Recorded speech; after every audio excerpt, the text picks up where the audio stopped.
Hey everyone, Charlie Morgan here. In this video, I'm going to share 5 key lessons that I've learned in the last 9 years of being in business. I'm 27, I'm a multi-millionaire, and I started in business when I was 18.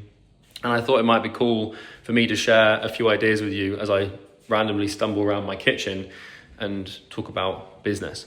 So the first thing that I learned is never, ever withdraw. And I'm not talking about like the military term, like the defensive retreat term. I'm talking about cash.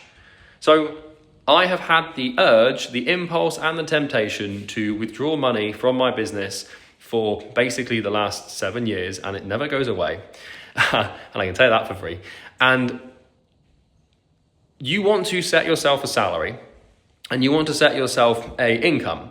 And basically what you need to learn to do is have the discipline to abide by that income no matter what. And your first order of business with your business should be to establish a nice fat cash reserve. And I'm so glad that I have the discipline to not make withdrawals whenever I felt like it. Because what happens is when you start a business, it kind of feels like your thing, because it is your thing, and it feels like that money is your money. But what you need to learn is that a business is an entity. It is not you, and you do not own it. If anything, it owns you. Now, you do own it legally and everything like that, but you need to put a abstract Chinese wall between yourself and the money in the company account. And you need to set a salary. So for me, for example, I pay myself £10,000 a month, and I have done $10,000 a month, which I have done now for basically 5 years, 6 years, 7 years almost. And that's all I get. And, you know, I have to learn to live on that money and be disciplined with that money. Now, what I will do once a year is do a director's bonus, which is where I take a percentage of the profits of the company and withdraw them personally. So I have this personal incentive to basically make more money. And this works really well. Now you can pick what percentage you want. It could be 10%, it could be 20%. But what that does is you have your salary, you have your base pay, which means that's what you have to live off. And then at the end of the year, you get your bonus in the same way that you would if you were the CEO of a big company.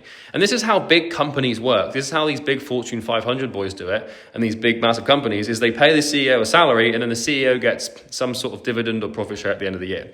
And I want to have a big company, so I need to start thinking like a big company. Surprise, surprise.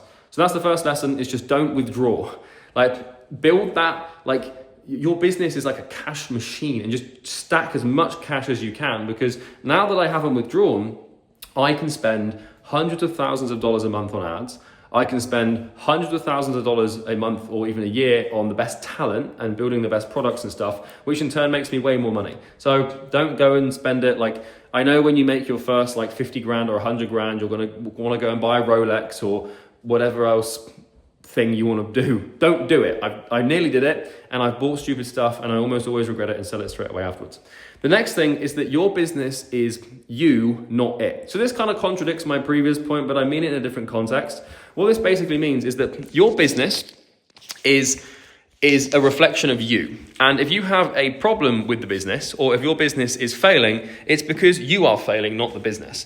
And what this basically entails is, you know, when people say that 99% of businesses fail, and that, you know, the reason that most people don't succeed is because 99% of businesses fail. Like, it's kind of like it's like almost like a cliche at this point, where everyone's just like, oh yeah, like, don't worry, man, your business failed, because like all businesses fail and it's really hard. Well, that's not entirely true.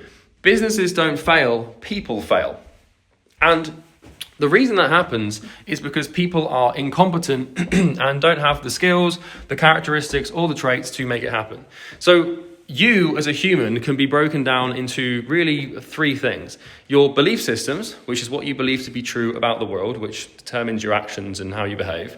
Your traits, which is basically how your behavior manifests, really. Because like a trait, for an example of a trait, like a character trait, could be patience, or it could be violence, or it could be aggression, or it could be empathy, right? And then you have your skills, and your skills are basically things that you know how to do quite well. So we have beliefs, we have traits, and we have skills.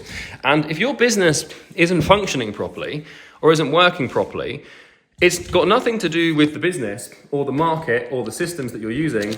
It's got everything to do with your beliefs, traits, or skills. So if you have a problem in your business, you can track that problem back to one of those three things almost every single time. So let's say, for example, do you know what? We'll use a different tripod because the lighting here is not very good. Let's say, for example, that you are struggling to get clients because you're struggling to get sales. And, it's very easy for you to blame the prospects and the leads. It's very easy for you to blame the sales script that you've got, or, the call recordings you were given. But really, the reason that you're not signing clients and getting results is because you suck at sales and you don't have the skill of sales. In the same respect that, let's say that you don't have the trait of patience, or you can't discipline, by the way, that wasn't pulling this chair out for any of you weird people that were wondering what the hell that noise was. And if you don't have the traits to do it, then you're not going to do it. And so what this basically means, and what you need to understand here, is we don't have business problems. We have personal problems that reflect on our business. And those problems is basically come from a lack of either a belief system, a skill set, or a character trait. And if your business fails, it's not because your business failed, it's because you failed. It's not to do with the business, it's all to do with you. The next thing is, it's all about solving problems, not finding ideas. So what a lot of people do is they think that in order to move their business forward and make progress commercially in their business, that they need to have like massive breakthrough ideas. And they sit around and they think like, it's how people start businesses, right? As they think, to start a business, like I need to have an idea. If you ask any normal human, why have you not started the business you want to start? They say, because I haven't had the right idea. You don't focus on ideas, you focus on problems. The best idea to start a business with is basically a problem. You find a group of people, you isolate a problem, you solve that problem, you sell them the solution. There's your idea. But when it comes to actually running your company, don't sit around and try and come up with groundbreaking ideas to innovate in the business. That's not how you grow. What you do is you let problems happen and you let problems emerge, and you find the problems that are the most painful and cause the most problem and struggle, and then you just focus on finding solutions to those problems. People they watch Netflix series and they watch these sort of game theory style shows like Billions or Peaky Blinders or House of Cards, and they think that the way that you win is by coming up with these incredible, remarkable fifth order consequence strategies that people just pull out of their asses. That's not how business works. It's not how strategy works. You let problems emerge and you solve them.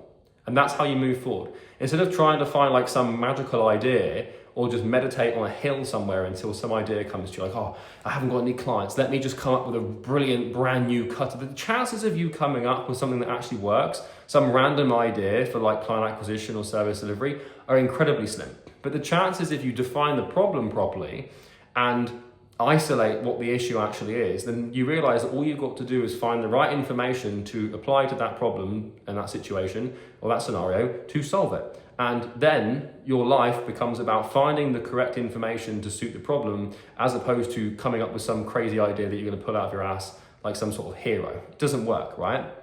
And so the way you grow is by slotting together puzzle pieces. So if you're trying to build a puzzle, that's the problem, right? And you're missing a piece. So what you do is you go out, you search far and wide for the piece that fits the puzzle, and you slot it in, and then you're building this thing piece by piece. That's what building a company is. It's not let me just go and create this massive idea. It's no, here's my goal, here's all the problems in the way of me getting there, and I need to go and find the information to solve these problems, which all you have to do is go and ask people that have solved them.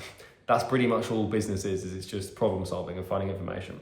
The next thing is cash flow first, long-term thinking second. So it's very tempting to get drawn into the seductive thinking of having some grandiose vision or mission or something for your business. People are I'm gonna retire my parents, or I'm gonna go and be financially free, or I'm gonna go and do this, or I'm gonna buy this Lamborghini. This kind of ties in with the first point I made of never withdraw. But the point I'm making here is you want to get your cash reserves and your cash flow in a steady place to the point where you could basically survive for 12 months, if not longer, without making any more money. And once you've got those cash reserves, and once you've got that cash flow in place, and once you've got consistent, steady streams of income coming into the business consistently over time, over and over again, without you having to do much, then you can start thinking long term. Think of starting a business like building a civilization on an island. Let's say you're stranded on an island and you're going to die. It's well, you should probably prioritize getting water and food and shelter before building a church or trying to have children or building a community or something like that, right? People in business, they become dreamers, and that's fine. And you can be a dreamer, but you can only dream for as long as you're alive. And life in business is cash. Cash is oxygen. And if you run out, you die, and your dreams die with you. So I would suggest getting your cash reserves sorted first, make your dream stacking enough cash so that you're good for years to come, and then you can start dreaming, because then suddenly you can take a loss or not make any money or start trying to scale and grow because you're good and you're sorted. The last thing is, if you are lost and you don't know what to do and you're not sure like where to go or what move to make and everything just seems chaotic and you're really confused, focus on your customer and talk to your customer. Because all problems in your business can be resolved and solved if you actually deliver value for your customer and truly get them what they want.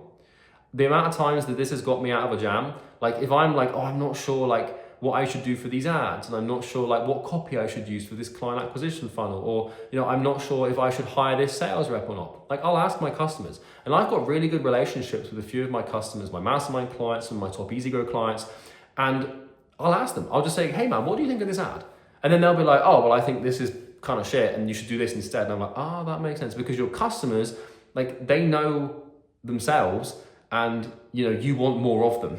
And so if because if I've got 10 customers that I'm friends with or that I'm quite close with, I've got a good relationship with, then I can extrapolate the fractal properties. Fractally, I can extrapolate their attributes and characteristics onto the entire market. Because if I understand 10 of my customers, I can understand 100,000.